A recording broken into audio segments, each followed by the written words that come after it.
Oke guys, jadi ini tuh kejadiannya di Kabupaten Mojokerto, di mana seorang laki-laki dengan tegang ngebun-bun ibu mertuanya sendiri di depan istrinya.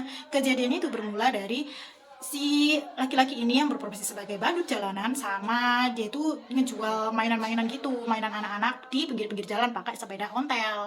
Jadi singkat cerita, Pak Badut ini ya, kita sebut aja Pak Badut. Pak Badut ini sama istrinya itu udah sering cekcok, mulai dari ekonomi yang kurang, kebutuhannya semakin banyak, ada juga hutang piutang. Nah, ditambah lagi ada desas-desus kalau dikatakan yang sang istri ini punya pria lain.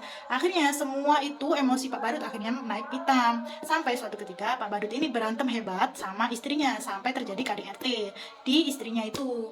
Nah, tiba-tiba si ibu mertuanya ini masuk dari pintu belakang. Otomatis sang Pak Badut ini itu kaget kan. Langsung terjadilah hal tersebut sampai si ibu mertuanya itu meninggal di tempat. Menurut penuturan Pak Badut ini tuh udah kerja semaksimal mungkin, bahkan sampai Surabaya itu 2 sampai 3 hari nggak pulang hanya demi cari uang dengan berjualan mainan anak pakai kostum badut itu. Bahkan dia itu juga sering bawa anaknya yang kecil yang usianya 3 tahun dan seorang laki-laki itu diajak sampai diajak ngamen juga untuk ya cari duit itu tadi, tapi tetap aja menurut istrinya itu masih tetap kurang.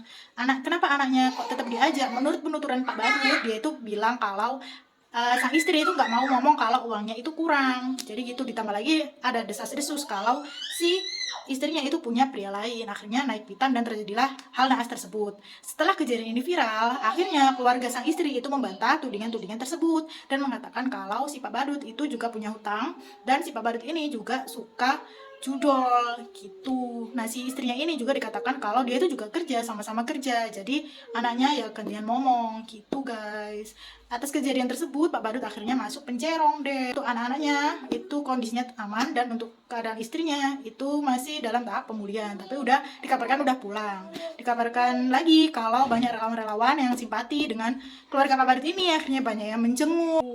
Kalau menurut kalian gimana? Komen yuk.